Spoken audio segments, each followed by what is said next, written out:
Well, hello, everybody, and welcome to the first episode of the new season of Entre News, our recurring series here at NFTE, the Network for Teaching Entrepreneurship, where we interview stars in the entrepreneurship sky. And I am so pleased to kick off our new season with not one, but two very special guests who will talk about the power of women and entrepreneurship as we celebrate Women Entrepreneurship Month. Deborah, let me turn it to you for an introduction. Thank you, JD. Great to be here. I'm Deborah Gibbins, and I'm the Chief Operating Officer and Chief Financial Officer at Mary Kay, Inc. Thank you. And Yetunde. Hi, my name is Yetunde. I'm the founder of Market Doctors, Lagos, Nigeria. It's a real pleasure to have you both with us. And viewers, if I can just mention this up front, Mary Kay has really been a steadfast and growing supporter of NFTE's work, not only in the US, but all around the world. We have been so fortunate to have the involvement of Mary Kay employees as volunteers and mentors, to our high school learners all around the world, participating in innovation days and supporting them on their entrepreneurial journeys. And we're going to talk about entrepreneurial journeys here today. So, as our guests said, we have a high-ranking official from Mary Kay and Yetunde, founder of Market Doctors, an organization that provides healthcare to more than 120,000 people across 12 states in Nigeria in already established food markets. And I'm so excited to talk to you both today about the importance of women in entrepreneurship. That is something that NFTE is very passionate about. In fact, we recently did a policy brief on tackling gender disparities in entrepreneurship that underline the importance of programs like NFTE that seek to reduce gender gaps that exist in entrepreneurship and in the development of career-ready skills. Deb, Mary Kay has been a huge proponent as a company for reducing the gender gap in entrepreneurship through your support of NFTE and also through your support of other organizations and initiatives. Can you tell us about some of those initiatives? Absolutely, JD. We're so appreciate the opportunity to be here and encouraged through our partnership and work with NFTE, but in other initiatives as you referred to. We believe at Mary Kay, we're a company that was founded by a woman for women. And as we see how we can invest and advance women across the world, we know it's important for them to empower women to realize their full participation, economic participation. And it's so critical, not just for the economies and the countries that they operate in, but for society at large. And we really see three areas that we think that we can have an impact. And it's really looking to where we can address legal inequalities that women face in different countries around the world, access to funding, and capacity building. And so through our work with NFTE and then a couple other really big initiatives, we're working to tackle those. One initiative we've been working with is the Women's Entrepreneurship Accelerator through the United Nations. So in partnership with 6 United Nations agencies, Mary Kay has been a founding corporate funder to empower work that will empower 5 million women entrepreneurs around the world by 2030. And one of the first things we've done as part of that partnership is working with the ITC, the International Trade Corporation, in support of WIA to fund an initiative to create programming and online global curriculum free to any woman around the world that basically helps them start up a business and make that business economically viable. It's been translated into the 6 United Nations languages around the world. It has 27 interactive modules with 200 videos that are helpful to any woman around the world can access it. If she's got a phone, a laptop, iPad, she can access this training curriculum. So we've been really thrilled with that. It launched last year, and we're excited to see momentum build around that. And then, of course, we've been partnering with the We Empower, the UN SDG challenge in partnership with Vital Voices, which supports women social entrepreneurs. And we've been a partnership with that since 2020.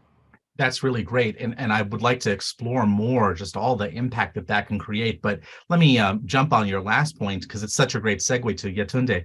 Would you please tell us a little bit more about your organization? I understand that you got a $20,000 infusion of capital from the We Empower UN SDG Challenge. How did that help your organization grow? Thank you. I want to say, the first word I want to say here is appreciation. Because definitely when you see an organization that decides to invest in women, then you should really be grateful for what they're doing. Because investing in women makes it possible to invest in many more women. So when they have an infusion in one woman, you're sometimes indirectly affecting more than 50,000 women. So with the infusion of capital, which is something that we needed right at that time, what we did was to expand our services and put a laboratory service, a side lab in one of our clinics. Like you have known, what we do is actually taking healthcare to the informal sector, which is about 70% of the population in Nigeria.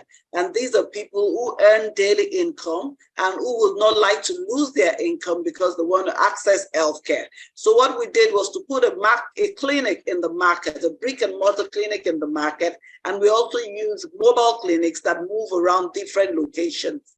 But for the clinic in the market is sort of the referral center where people come to, even if we met them at other communities. And when they come and they had to do tests, medical tests, most of the time we've had to send them out to other laboratories. And what we found over time was that if you sent 10 people out, only 2 of them eventually end up in the laboratories. Why?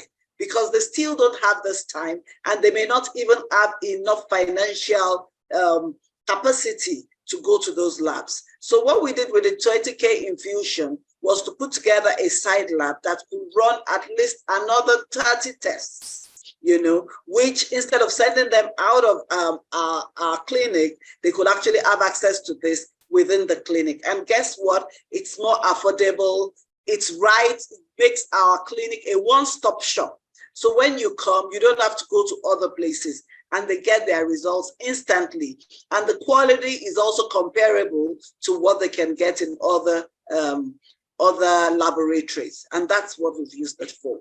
Wow, that's such a smart use of that capital, because the underlying idea of your business itself is so simple but innovative. Put these needed clinics in places where people are ordinarily going and make it as easy as possible for people to access healthcare, and then to utilize the infusion of capital to make the process even easier by co-locating the labs is just fantastic. I'm sure you're seeing really great results from that. At NFTE, we talk about the entrepreneurial mindset a lot. And we refer to the entrepreneurial mindset as non-cognitive skills that help the next generation own their futures as entrepreneurs and business leaders. And those skills are things like recognizing opportunities, getting comfortable with risk, collaborating with others, and creativity. I'm curious, Yetunde, what entrepreneurial mindset skills have been most important for you? The pillars which Mary Kay has, they meet me at a good intersection. And that's because there's never a good time to start as an entrepreneur. The time to start is now. If you're waiting for a time when you're going to have everything set, it's never going to happen. So there's never a good time to start. Sometimes we feel that, I have to have everything ready before I start. No, if you're 50%, you can go all out. And you'll be surprised that with your 50%, you'll meet opportunities, you'll meet collaborations that can even take you to 120%. Things you were not thinking, you don't have to have it all figured out, because opportunities will come of things you were not thinking as even part of your services, and you'll begin to deliver. Like I said, when we started with our own mobile clinic. We never even knew that there were organizations that will have mobile clinics, and we're looking for people to manage them. So first, you must know that wherever you are, you can start with whatever percentage you have, and you will definitely go high. Then, of course, like I said, collaboration is very important. You must be able to collaborate with other organizations. And how does that happen? Your collaboration doesn't only have to be national, at your local level. And part of what Mary Kay provided was the global collaboration, because we met so many companies. We had an exquisite dinner that was for us with collaborations all around our table, and we found that we could do something with virtually everybody we met. It was enough work for a year enough network for a year, which will take you to from a local brand to even a global brand. Then, of course, the opportunities that come to be able to recognize it. I see everybody I meet as an opportunity, whether the person is in my sector, out of my sector, in circular economy. I see an opportunity because if you can sit down and deep dive into it, you find that there is a place where you will meet and where there can be an intersection of or exchange of either ideas or even services. So I'm so grateful for the opportunity that this has created, because it comes at a time that we need it, and I've been able to also expand this mindset to my team. Wow, that's really, really inspiring. Thank you for sharing that. I really appreciated your response, both because you found the 4 mindset skills that I named useful for you, but it was particularly interesting to me that you talked about comfort with risk and how it's okay to be 50% sure and not 90% sure. I'll tell you and our viewers something interesting. So there are a lot of incorrect stereotypes about women and girls in entrepreneurship. The main one being that women don't want to be entrepreneurs. They surely do. And we have assessments as part of NFTE programs that measure girls' and women's progress in our programs on each of these entrepreneurship domains. What's so interesting is that in 7 of the 8 domains, girls start out as higher performers than boys, and they tend to progress more in their development of these domains than boys. The one exception is comfort with risk. And so I think anything that we all can do as educators, as entrepreneurs, as corporate supporters to help women, girls get more comfortable with the idea of what you just said, that you don't have to be 100% sure. You don't have to be 90% sure. It's okay to go with your gut sometimes. I think we could empower even more young female entrepreneurs through our efforts. But Deb, let me go back to you, and I'm curious, of the entrepreneurial mindset domains that we're discussing, which of them have been important for you in your own life and career? Thanks, JD.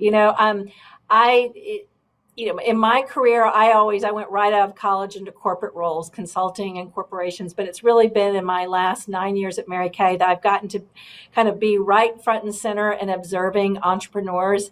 All the women who sell Mary Kay around the world are micro entrepreneurs, and I've been so in awe of them and learned so much from them. I think about how they approach their business and what they do and all the things Yetunde just mentioned. But it's no easy feat to be an entrepreneur. You have to be innovative, creative, resilient, passionate, patient, strategic, all those things. But for me, I think about just personally in my own career, and what I probably have in common with all entrepreneurs is something our founder Mary Kay Ash said, that you've got, in any person, we all have to have a theme, a goal, and a purpose in our lives, because if you don't know where you're aiming, you can't go where you're aiming if you don't have a goal. And so for me, I just always think about, it's important to have a goal and keep moving towards it. And just as Yetunde said, it may not be you get all the way to your goal in the timeline you set for it, but as long as you keep moving, you're making progress, I think that's the most important. So having that goal and continued progress against it, not perfection, but progress toward it. Absolutely. Absolutely. Thank you so much for that. Yetunde, you're serving 120,000 individuals across 12 Nigerian states already. You have multiple locations, but what's next? What are your next goals for you and your business? Yeah, thank you. So what are my next goals? Market doctors is something that keeps me up at night, something that takes sleep away from me. And I'm looking, and what I'm seeing is my mobile clinics moving around different streets, just like you can see the buses, just like you can see the rapid transit buses. That is how much of my clinics, mobile clinics, that I want people around to see. I want people around to say, oh, I can't go to the hospital. I hope the mobile market doctors will pass here today. That's what I see. So what's next for me is to increase the number of mobile clinics that we have. So we're working with 7 mobile clinics now. 6, we're managing 6 on behalf of an organization, but we're hoping that by the end of the year, we can double that number such that we have 7 that organization has sex. I know that will also, of course, increase our reach. We're going to be able to reach more people. It's going to give us a lot of exposure as more people see the mobile clinics moving along the roads, and of course, then out of Lagos to other parts of the country. Wow, that's an incredible vision, and what an impact you're already making. But imagine the further impact you could make, reaching people in one of the most populous and largest countries in Africa with your services at a time when all of us are so attuned to public health needs because of everything we've gone through collectively during the pandemic. That is a fantastic vision. And Deb, let's end with one final question for you. What would you say to inspire other organizations to give back and empower the next generation of women in entrepreneurship? Yeah, well, first I'd say arm yourself with the data and the facts.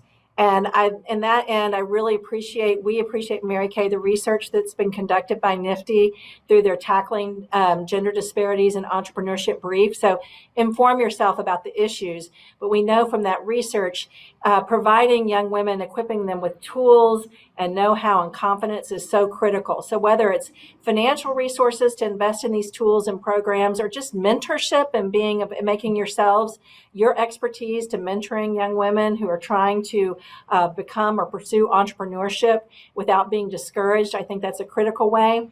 And then one of the things we've seen at Mary Kay in our partnership with the UN, something as simple as having what we call gender responsive procurement goals in your own purchasing organization. So we found that just by being purposeful in inviting women-owned businesses into bids for things like services or goods. For example, Mary Kay, we give jewelry away in our as contests. We made sure when that jewelry bid went out for bid that we found had a woman-owned business as part of the bidding process. Well, ultimately, we selected them, and their costs were better. And we have a great way. We're partnering with the woman-owned business to provide beautiful jewelry to our women-owned entrepreneurs. So I'd say, that's another way that organizations can advance this cause. And that's another stereotype that I think needs to be busted. The idea that you're not losing anything, you're not sacrificing anything by leaning into investing in women's entrepreneurship. I can give you a dozen examples of that where we've just leaned into it and we've actually saved money, improved services, and helped a woman-owned business get a leg up. Well, that is why Mary Kay is such a leader in this field. And viewers, I know you know Mary Kay because it is a household name here in the US and around the globe. But maybe you didn't know how deep its commitment to women's entrepreneurship has been. And I'm so glad that we've had this time today to explore that theme a little bit and to hear not only what you're doing for NFTE, but also how you're supporting entrepreneurs like Yetunde doing such important work around the world. So Yetunde Oyalowo, founder of Market Doctors, thank you so much for being with us. Deborah Gibbins, Chief Operating Officer at Mary Kay, thank you for being with us. And viewers, thank you for your time and attention. As always, it's a pleasure to have you follow this series, and stay tuned for even more episodes of Entre News coming to you in the near future. Goodbye.